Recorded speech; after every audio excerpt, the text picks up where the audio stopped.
Hi, I am here to pick up Ben Emlyn Jones. He is arriving on the Greyhound now. I'm actually at the Greyhound. I'm gonna flip the camera around a little bit to kind of. There's some pigeons here.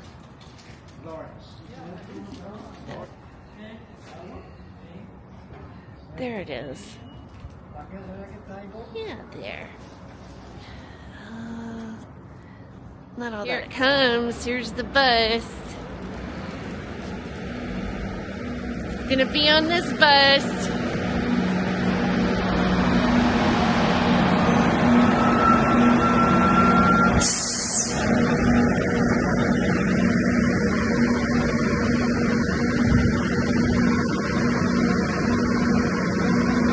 All right, you should be coming out any minute now.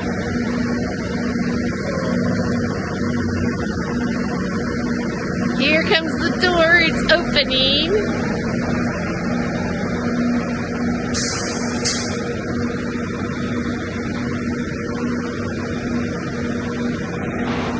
Alright, I'll put it on me for a second. Ben's gonna come out in just a minute. There you are! Hi! I'm filming already! Finally! Oh yeah, sorry. Oh yeah. How was your ride? It was a long one. I'll get mine out. I'll get my camera over here. It's been a long one. Oh yeah, we're gonna both film each other. Yeah. So I'm just recording. Hey, I'm here with Tere Joyce. You recognise me, don't you? I just arrived on this coach. Yeah. And I've travelled a long way to see her, and she's finally here. She's filming me too. It's really good. Yeah. So, great. Brilliant. Hello. Hello. Hello. Hello. How are you? Yeah. We're at Tipsy's, and I'm with Ben Emlyn Jones, and Greetings. He's here in Fresno. I am indeed, yeah. I've made the journey. It's been a long journey, but it's been worth it. I've got to see my friend Terry for the first time. I've just come back from the Contacts in the Desert conference, and I'm really having a good time. So it's great to be here in this country and with this company, and doing the great conferences and visiting great places. All right. And then you were talking about how there's the Day of the Dead. Yes, I met. She kind of said everybody. Not what babies, but everybody has this voodoo Yeah. Voodoo thing, don't they?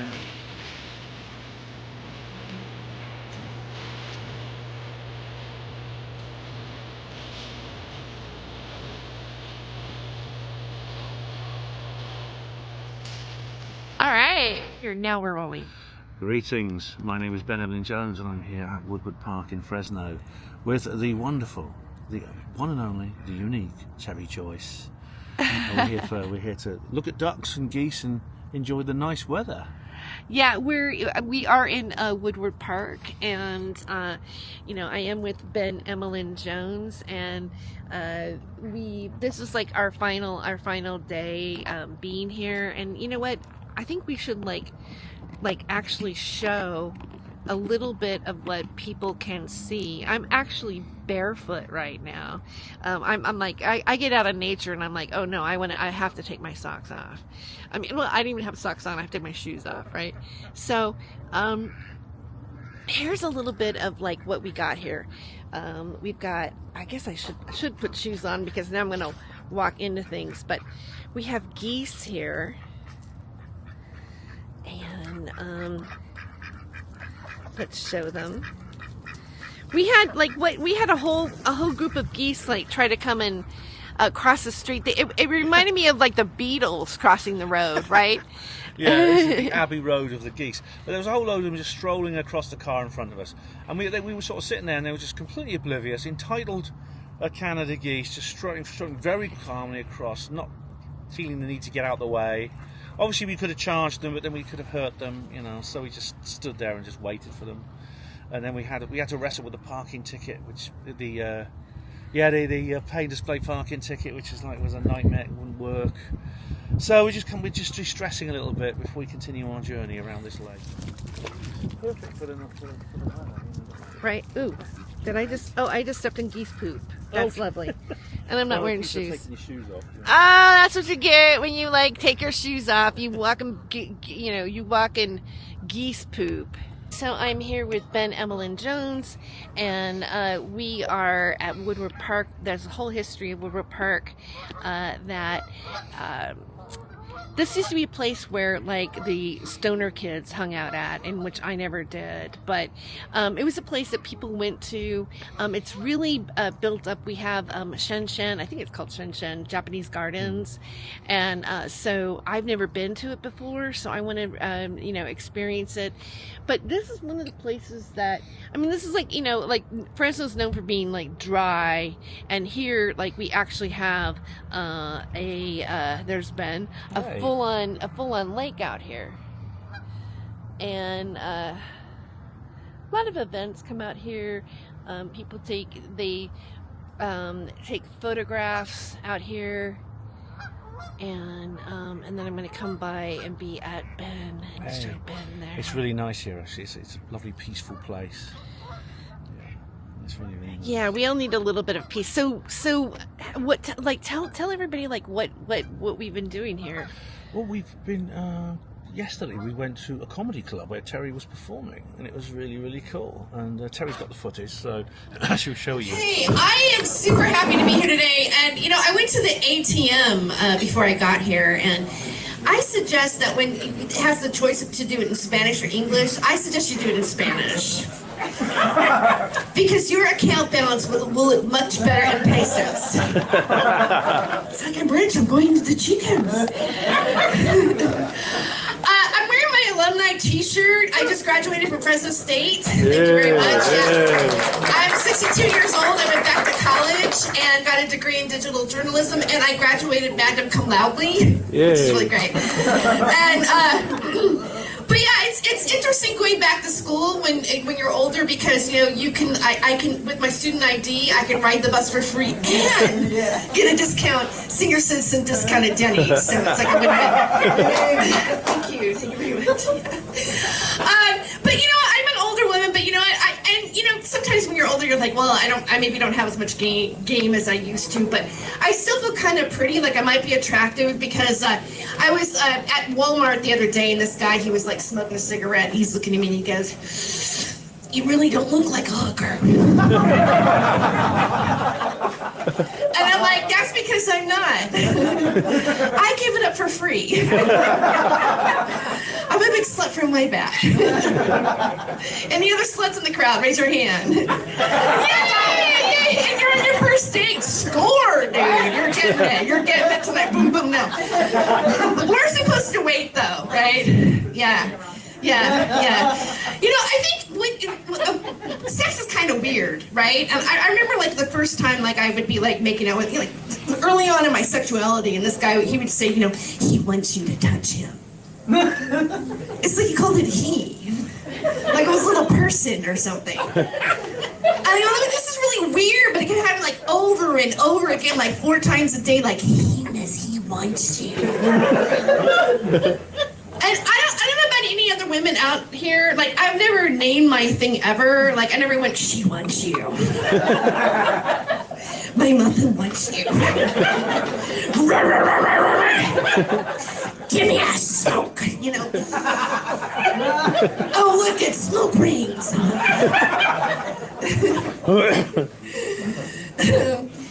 I smoke weed. Didn't we smoke weed here? Oh, yeah. Oh, yeah. Totally. Yeah. I had a conversation with a guy. Well, I was on a date. He took me to El Torito because, I had a 2-for-1 discount. And he was like, I said, I think they should legalize marijuana before it was legalized. And he goes, well, if you're going to legalize marijuana, you might as well just legalize crystal meth. And I'm like, you cannot compare pot smokers to tweakers. I mean, maybe they get their shit cleaned up, house cleaned up, and whatever. And I don't know if anybody's ever lived with a tweaker before. Like, you turn on, your remote control and your microwave goes off. You have wiring everywhere, it's like, what the hell's going on here? And when they want you to do math, they try to sell it to you. They go, well, Hitler made it. And that's how the Berlin Wall went up. And I'm like, this is your selling point? But I believe that the pot smoker and the tweaker can work together.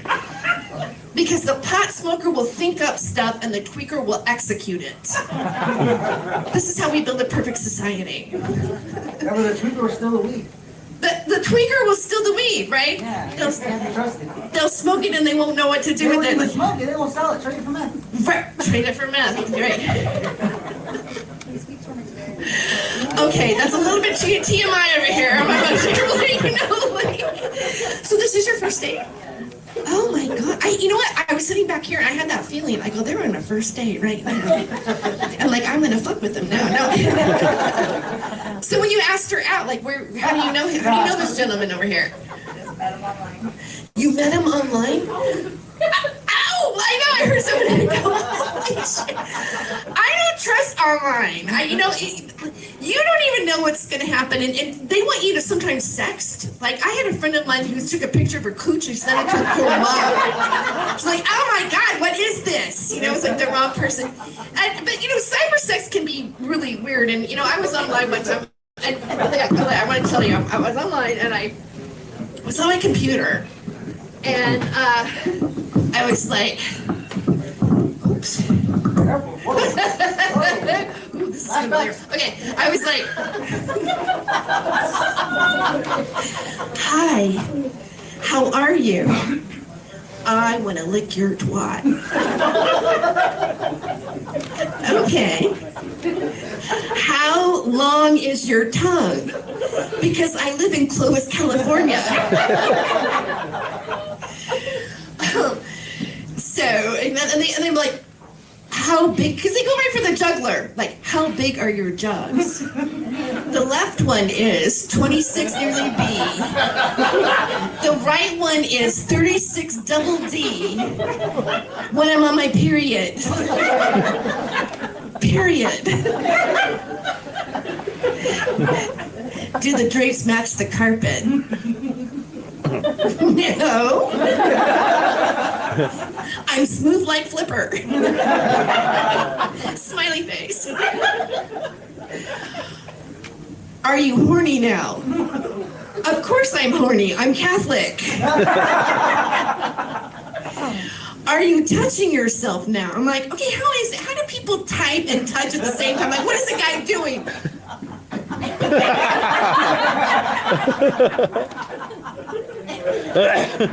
All right, that's my time. Thank you, guys. And it's going to be on my upload as well. And there's a number of comics there, probably about several dozen, all coming up doing little 4 minutes pieces. And they were like, they were generally pretty good. I mean, some of them were hilarious. There was a lot. The jokes were often very quite politically incorrect. They were about Mexicans and things like that. I didn't. But they were Mexican though. Yeah, you got to clip. Like they were Mexicans making jokes about Mexicans. Exactly. Yeah. A lot of the people Latinos and that making jokes about the Latino people. And I didn't get all the jokes because I think a lot of them were like local in jokes, which I wouldn't necessarily understand. But it's like I was talking about the true Brexit geezer thing the other day. It's some humour is very, very dependent on knowledge of a local area. But I mean, they were really, really cool, and it was a great atmosphere there. And Terry and I had a lovely Italian meal. Have you finished yours yet, Terry? Actually, I did take the meal back home, and I was saving it. I could have eaten it last night, and thought, oh, should I eat all this at like this late at night? So I didn't eat it, but it's in the refrigerator, and I'll probably like eat it tonight. Yeah, but then I have sandwiches. I don't know. Maybe we'll split it tomorrow. Maybe I'll share some of my with you with our smorgasbord meal. We do have some sandwiches. We were originally planning a picnic, but we thought it'd be easier just to make the food at home, And so that's what we're going to do. We're going to go home when we're finished here, and we're going to have a little snack there. So yeah, that's our smorgasbord. Yeah. From various things. Yeah, it's a great. And now we have like you know, like pasta. It was meatballs, right, with bell Yeah, pepper. lovely did sauce. you like the sauce? Yeah, delicious. Okay. Yeah. It was a lovely meal, and the guy who ran it's called David, and he's like really. He made jokes as soon as we came in. He's one of the comedians, you know, and it was like it had a nice atmosphere, very friendly people, and yeah, I just thought it's great to sit down and have a laugh. It always humour brings out the best in people, I think. Yeah. Yeah, and you know, going back to like the you know, the Mexican jokes, right? Okay, I want to say something about that because in this area, the threat of ICE deporting people, and you know, like when I was at college, they were passing around cards for families, like what to do if ICE shows up and they pull your kid out of school, or a college student out of school. So you know, the communities were doing jokes like, you know, like there'd be a guy in the front row and they go, "We know hey, ICE is coming for you," you know, like this. Or there was one person that says, he was wearing a red hat, and he goes, is that a make America Great Again hat? It really wasn't, but they were joking around. He goes, I bet you're that family member when you have the other family member that gets deported, you're like, oh fuck him, we hated him, he was an asshole, let him go ahead and be deported. That was like one of the funniest jokes for me. I know it's like totally inappropriate, but they were joking like that. And honestly, I was kind of surprised because you know, I think that stand-up comedy is always making a cultural comment on what's going on. And so when I saw this area making that harsh of a joke, you know, about what was going on, because a lot of people are very traumatized by it and taking it really seriously, and to hear them like be so rank like that, you know, it was just like, wow. But I think that's what happens culturally when things like that happen, is you have comedians come and they make that rank joke. They do. That you're like, oh, it's borderline offensive. Like, how dare you talk to those people? But you realize that this area is heavily Hispanic. Oh yeah. And so like a lot of the comics there's one comic that was Hmong. There was a Chinese, like, was he Chinese? Yeah. He was one of the best, actually. Right. Yeah. And so there was like all these, there's women, there's two women. I was one of the women, like, right.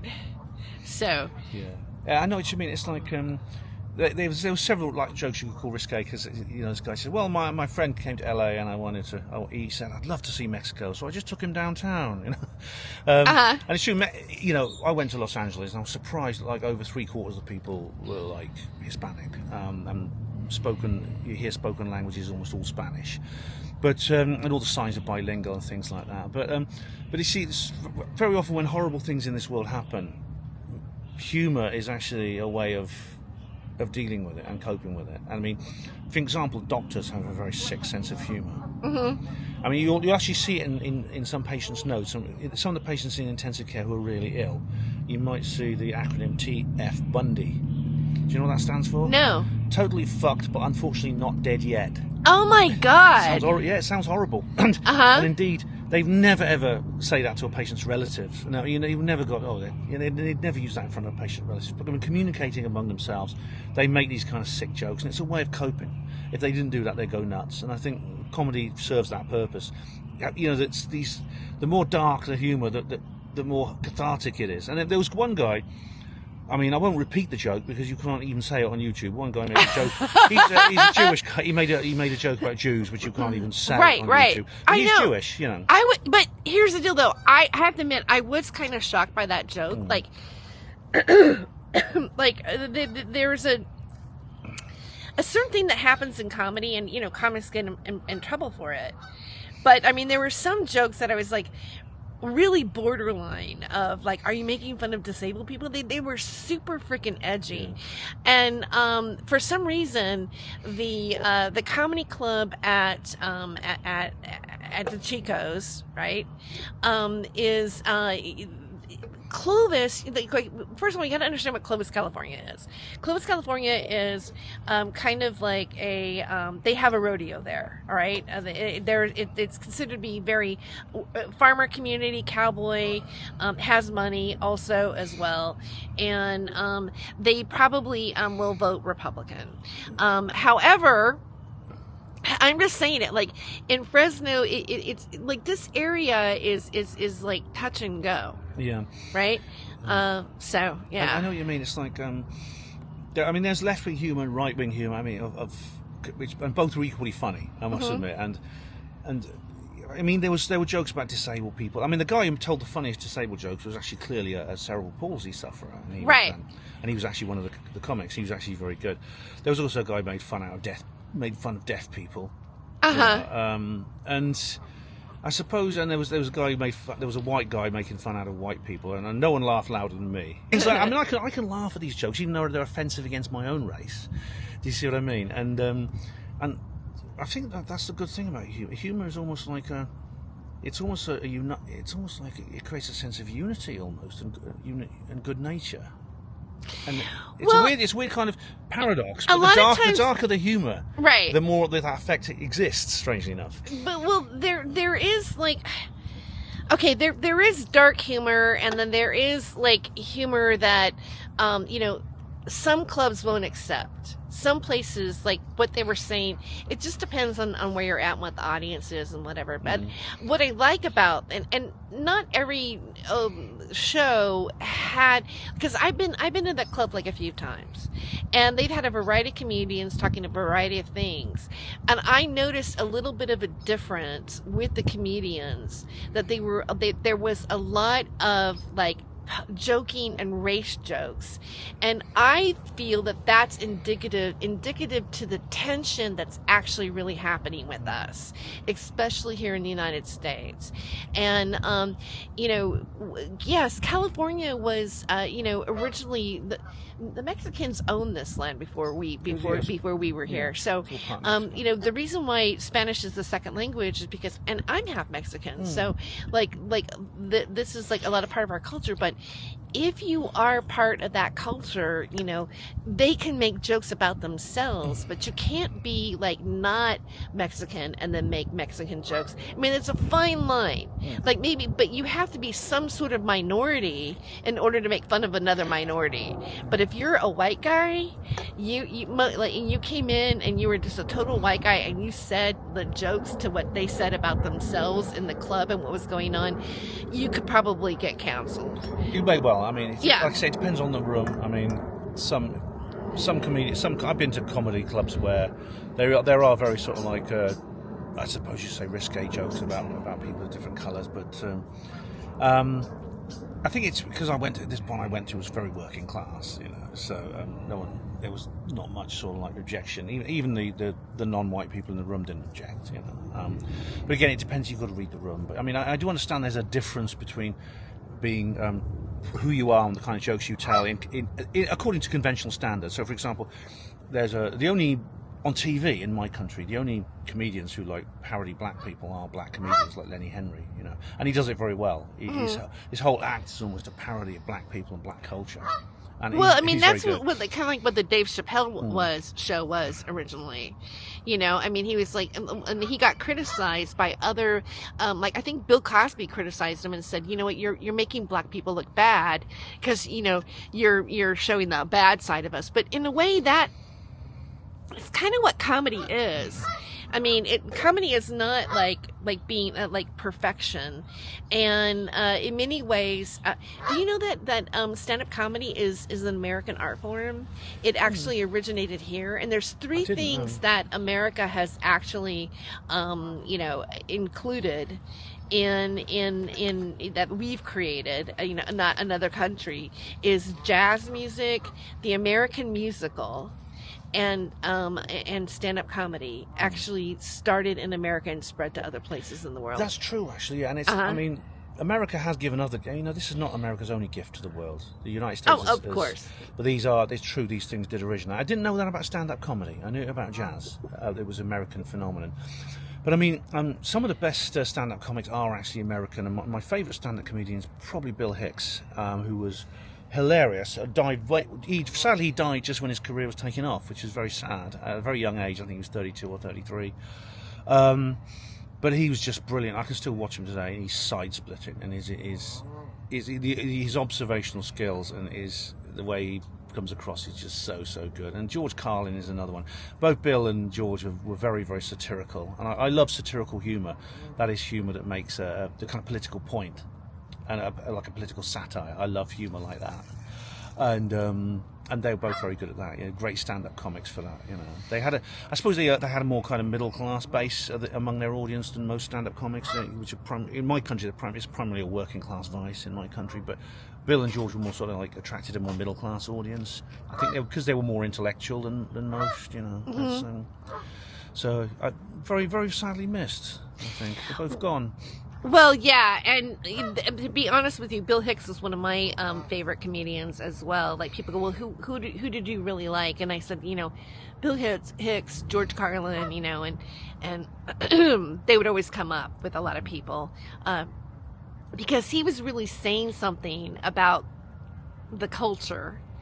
And same thing with, like, you know, George Carlin's last set.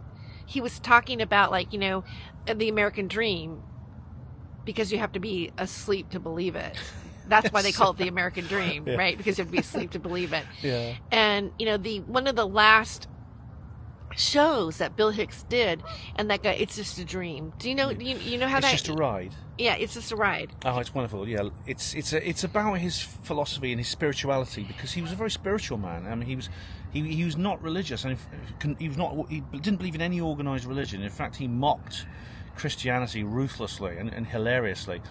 But at the end of the day, he was a great believer in the soul and the afterlife, and he said that, and the idea that the world is somehow our creation. He says life is like a ride in an amusement park. It's very brightly coloured and loud. It goes up and down. It has thrills and chills. It's fun for a while. But some people have been on the ride for a long time, and they think, is this real or is this just a ride? And others have remembered and they come back to it. I find it moving to talk about it, actually. So others have remembered and they come back and they say, don't worry ever, because this is just a ride. And we kill those guys.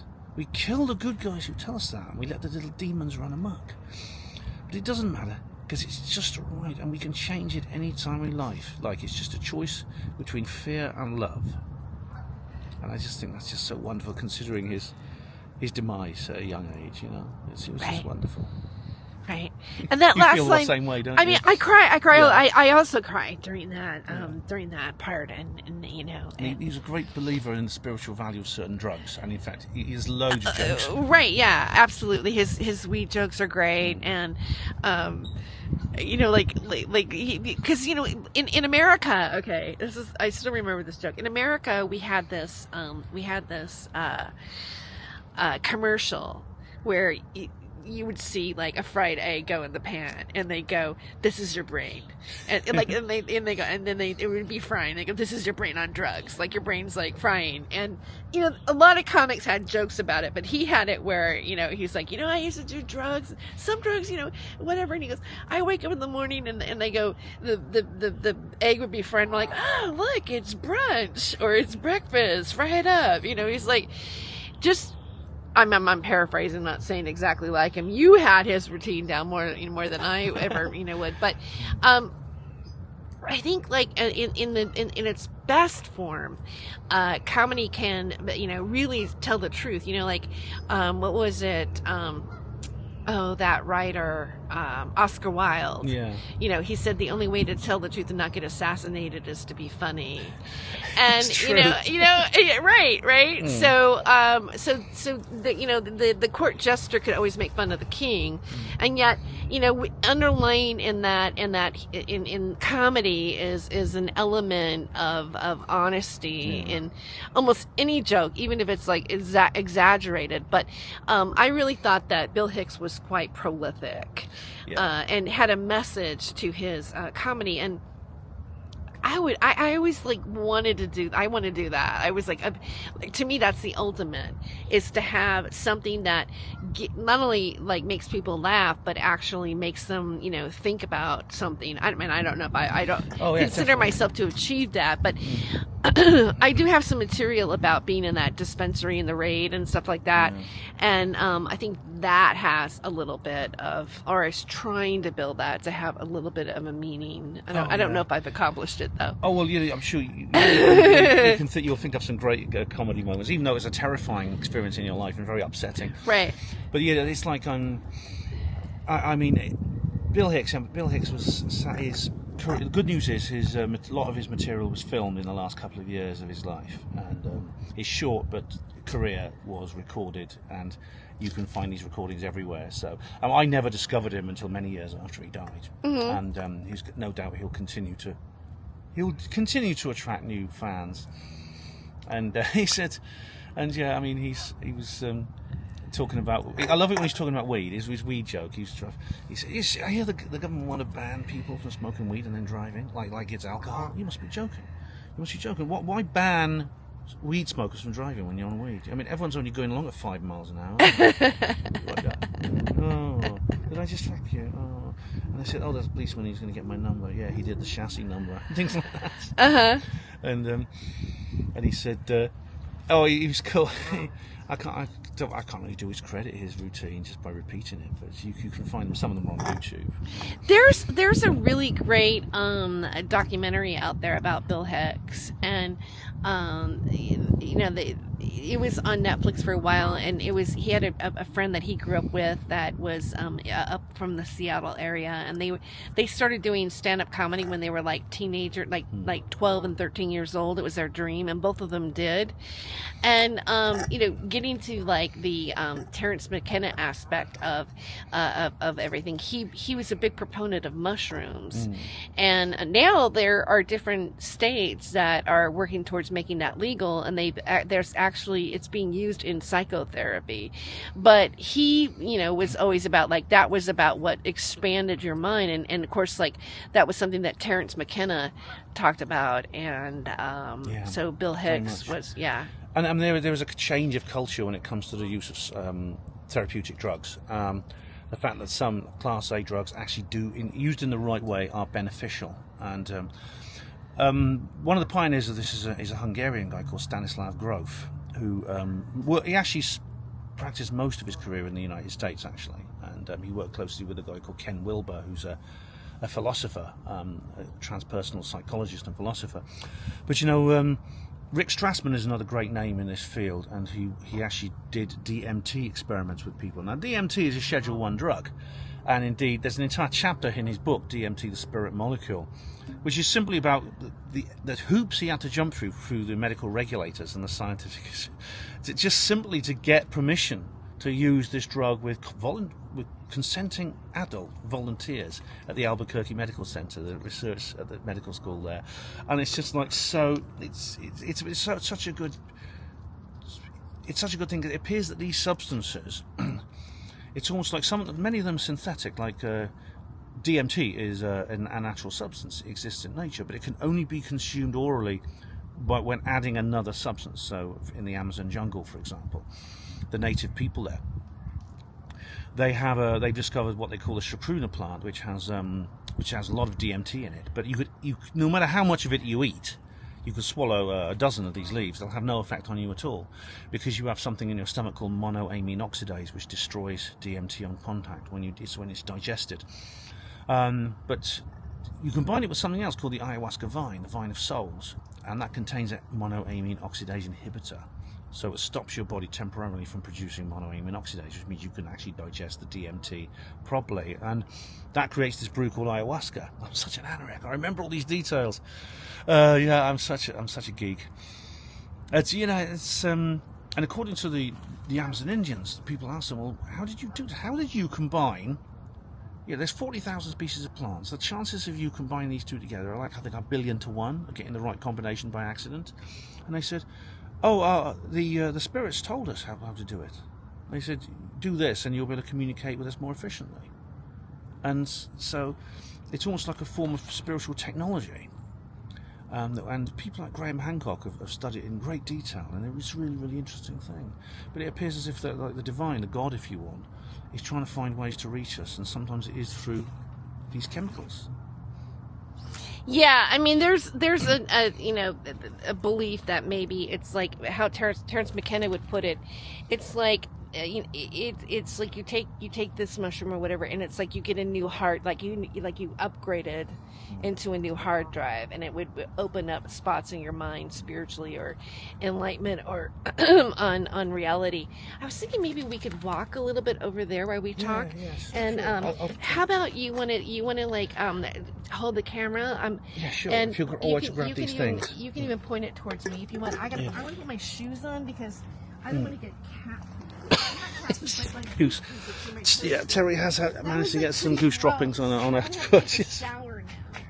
Yeah, well, or wash my feet. You can wash your feet in the lake. I mean, you maybe wash your feet in the lake. Yeah, you know what? I'm also like, should I try to wash my feet in the lake? You know, I'm also worried about like the quality of water now. You know what I mean? Maybe. I know the lake looks lovely, but I'm not sure the lake is sanitary. Possibly not. They're Okay. pooping in the lake too. You know, I mean, You have to wash it when you get home. Yeah. But yeah, it is a beautiful, beautiful spot, and it's just like it's really, really lovely here, and it's a great place to like think about these sorts of subjects. I think too. If you in the camera, like let me show you something. In the camera, if you want to turn it to you, just tap it right there. Tap it like that, and it brings that way, and then you can go back that way. Oh, it's got face track, so it follows your face. Exactly. So I'm gonna put my shoes on. I mean, I could have stopped the recording, but why? Maybe this part. Maybe you can always edit it out, Because like, we wanted a live stream out here, and we did bring our other devices, and also I love the way this camera is. So I was wanting to take other kind of footage, anyways, besides live stream. But we don't have enough of a signal out here at Millington Lake. But I just want to like give a little bit more of the beauty of how beautiful this particular area is. And we should probably take our bags. Oh, definitely, and we'll take these things. You might have to put this in there. This is a fresh one that you haven't drunk yet. Oh, You've got room in there for that. Oh, I got my electronics in here. Okay, no, I can hold two in one hand. That's all right. Maybe When we come back here, so I'm not worried about the Cokes. Well, I mean, we can pass a trash can and. Yeah, but we're gonna come back. Oh, okay. I'm just like wanting to go like walk around here a little bit. We're not gonna go that far. Okay, no problem. So, Right, here we go then. Here we go. Yeah, and then if you want, I'll take over. Yeah. So, okay, let's go. Let's go and have a little walk around. Yeah. All right.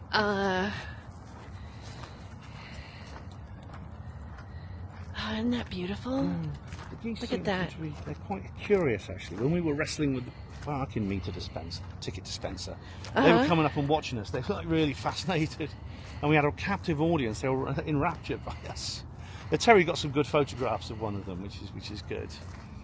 I did. I got some pretty decent ones, and then you got some stuff. I think I couldn't get that one shot of them crossing at the road when they looked like they were the Beatles. I don't know if you've got that. Okay, so we're coming over here, and they're running away from us. Look, but I'm gonna.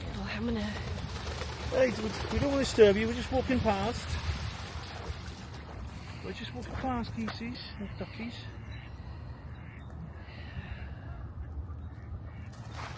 Oh, there's a heron. You see the heron? Oh, wow. He's handsome and he knows it. Yeah. It's a stalker. Wow. Yeah, this is just a beautiful. Yeah. It's a great place to come and relax and just like take in the atmosphere. Every city needs a place like this. Yeah. And it's so hot here, so like to have a lake in the middle of this kind of heat, it's kind of like unusual. Yeah. Luckily today's weather was slightly cooler than it was yesterday, because it was really hot yesterday. Tonight's slightly cooler. Relatively speaking, of course. Still hot by my standards. Yeah, I just wanted to come over and get like a quick little shot, because I know that this camera can take a really pretty picture. Careful, it doesn't overheat. It'll be okay for a few minutes.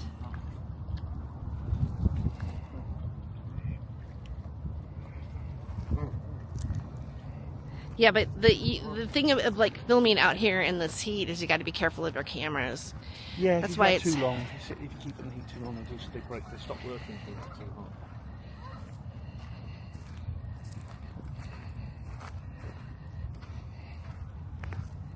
There, look. These ones are a bit brave, I think. They can sit there and sleep while we walk past.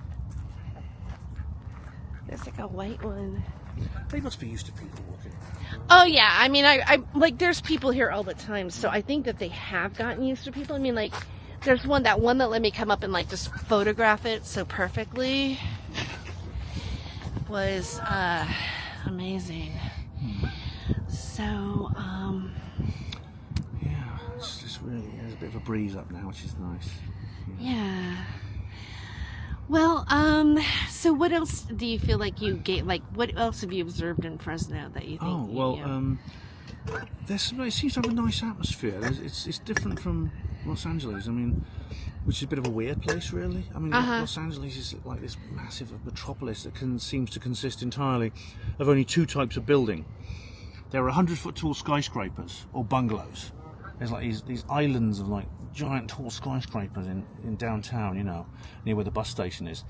And then you go out just a little way, suddenly you get these bungalows, thousands of bungalows for miles and miles and miles. It's like everyone has to live in a bungalow. It's like the LA people never invented stairs. It's literally like that.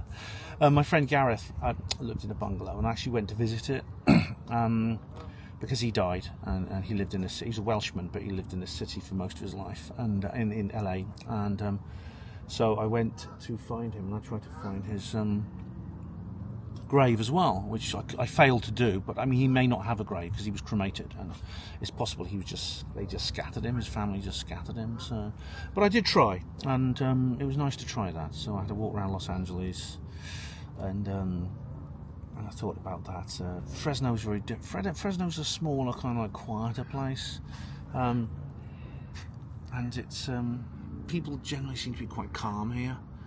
I've got a hotel where the door lock doesn't work, which is a bit frustrating. I was to get the concierge to let me into the room. There's no hot water in it. But, what do you expect for $239? You know, but there's some nice murals as well and graffiti. I'm a great admirer of non-conformist folk art. And Fresno has a lot of that. It's very interesting. I try to capture as much as possible of it. And of course, I'm meeting Tere Joyce.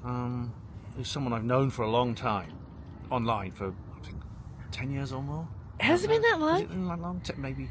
I started listening to. I listened to you on AFR like surely 10 years ago. Oh really? Yeah, and I remember. I didn't know you Freedom of listened to Choice. me on AFR. Freedom of Choice, yeah, and. Oh wow. And I didn't catch all your shows, but I caught most of them. And so it's nice to meet her at last because I've got to know her better, and we've collaborated on several projects, which is really really cool. So that's been a real highlight. Well, of course. I mean, listen to me. Of course, I'm the highlight. No, I mean, I feel like I'm thinking like I'm the reason why you came here, right? It's not like you went to. I want to go to Fresno because I want to see like this other calm place that's not really LA, but you know, not really. Yeah, my main reason for coming to the US was to go to the Contact in the Desert conference. Yeah, right. I combined it with a visit to Terry. Yeah, but you took a detour. Yeah, after I thought I said last year because Terry couldn't make the conference. I said, well, I'll make time and take a special trip before I go home to come and see you. And so I promised I'd do that, and I have. I really appreciate that because I've had a really great time, and you know, like we went to the Mexican restaurant, we went and got that one, you know, we had the whole experience there, we live streamed, we've had really great conversations about things, and kind of like compared notes and you know, what we think is going on. You know, Ben, which is really great. Ben and I like kind of have different takes on different stuff, but I think we're still on the same. We still have the same wishes. Yeah, I think we do. For like the same purposes, and you know, we're still open-minded to consider the other person's thought of what they definitely. think is real. I mean, we both seem to be the kind of people who can address dissent and disagreement in a civilized, friendly manner, and not everyone can do that. You know, a lot of people just get angry when you disagree with them, but Terry and I don't. We just, you know, I think I understand that Terry understands we're all trying to make our way through this informational maze that is the alternatives, the conspirasphere, alternative sphere, and as how it connects to the mainstream and things like this. And sometimes we go down different paths, but both of us, I think, want simply to see the world as a better place, don't we? Yeah, I mean, when I got involved in American Freedom Radio and those networks, what was called the Truth Media, we thought, I think a lot of us that, were creating content, were wanting to give, first of all, we felt that the mainstream media wasn't giving the whole story. And so it was a very exciting time where people were just, getting up and doing their own research. Although the thing that I feel that I made a mistake in is now that I've gone to school of journalism, you really need to fact check stuff. And when you're really trying to say facts, I mean, even if you're going into conspiracy and into theoretical stuff, you can do that. But to say it as if it's an actual fact and there's no other reality besides what you're speculating is, that I have a problem and a concern about that. Yeah. Because we still have to if you're wanting to convince and say, well, this is reality. Who has, in a sense, from a philosophical standpoint, what is reality? One of the essays that I wrote in my critical thinking English class was I explored reality, and I went into there were in real we had to use real sources about it, but I got Elon Musk saying, we're blank percentage of not living in base reality, and all these different kind of concepts. But just in some of the stuff that we think is going on in the world, I've said that I felt that a lot of people forced it or said this is the way it is, and that and they were very not saying allegedly or possibly or we think this might be, because you really have to prove whether something is a fact or not. Yeah. And unfortunately, when you're talking about conspiracies and UFO and stuff like that, I think a lot of the people that get on YouTube and say things that they are kind of following information from people that may not have been as diligent in their research either, or is clear with people.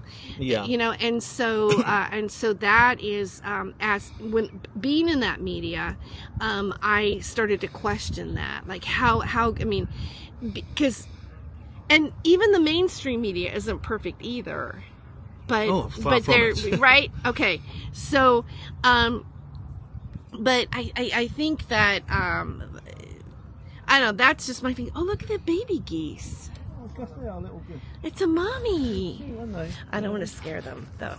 I want to see if I can get them. Aren't they cute? Yeah. Oh, look there at once that. was an ugly duckling. Don't remember the ugly duckling. I love that story. The ugly duckling that turned into a swan. But, I'm very wary of the zealot in this business. I mean, whether it's from a mainstream position or in the alternative world, because there are alternative researchers and alternative media stars who are as narrow-minded as any mainstream position. And there's nothing wrong with, when I say follow these people, there's nothing wrong with following them on Twitter or subscribing to them on YouTube and listening to what they have to say. But just do bear in mind, entertain the idea without necessarily accepting it, because that's the mark of an educated mind. I think it was Socrates said that. Just entertain the idea, but don't accept it, and be wary of the people who are just too doctrinaire. Mm-hmm. The 9/11. The 9/11 person who agrees there's suspicious elements to 9/11, but hates the no-planers. No-planers are scum and things like that. Avoid those kind of people, or at least don't take what they say with a pinch of salt. It's ironic actually, but those kinds of people, the true believers, that the firebrands, they are the ones most likely to change their mind and become skeptics. Yeah, not the people. I mean, see, I went to a skeptic conference a few months ago called QED. This is in Manchester, UK. It was a weekend conference in Manchester for skeptics. And I went to it. I didn't tell them who I was. I just went along. I mean, I thought some of them I think recognised me. But I just went along there, I listened, I spoke to people, and when I got back, and someone left a comment under the video, Ben, why are you going to skeptic conferences? Why are you doing this? You might become a skeptic yourself if you're not careful. And my answer to that is, ironically and almost paradoxically, I'm less likely to become a skeptic than that person is there, that person who asked that question. Because I can't rule it out. But I think it's unlikely because I already know their arguments.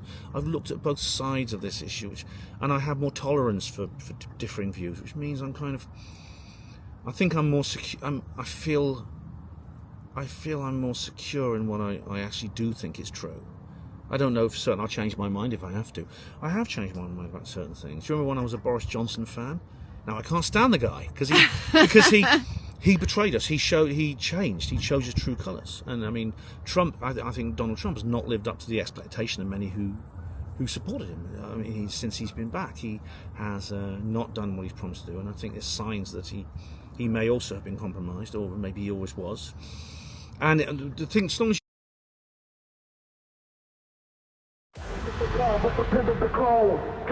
on the stripper pole, laughing loud all for the lows, but baby that's not my rabbit hole. He ain't no Saint Germain, no crown, no name. He plays the game sharp as a flame. Who's to blame for the stolen fame? A shadow dance in the devil's frame. Go in the rabbit hole, losing control, spinning wild on the stripper pole. Laughing loud all for the lows, but baby that's not my rabbit hole. City lights and sirens scream, truth and lies blend like a dream. Wicked smiles, a clever scheme, chasing gold in the neon gleam. Go in the rabbit hole, losing control, spinning wild on the stripper pole.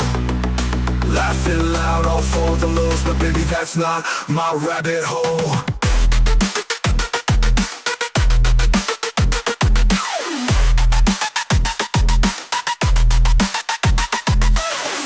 Fast, can't find the ground. Echoes of chaos all around. You chose this dance, this mad parade, but not every choice gets accolades. Go in the rabbit hole, losing control, spinning wild on the stripper pole.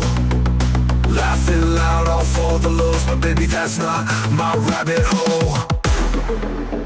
Spinning wild on the stripper pole.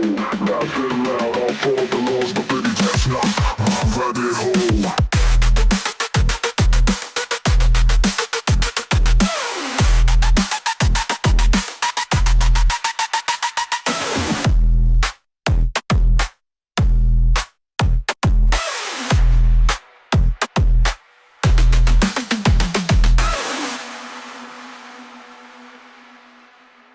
City lights and sirens scream, truth and lies blend like a dream. Wicked smiles, a clever scheme, chasing gold in the neon gleam. Going down the rabbit hole, losing control, spinning wild on the stripper pole. Laughing loud all for the lows, but baby that's not my rabbit hole.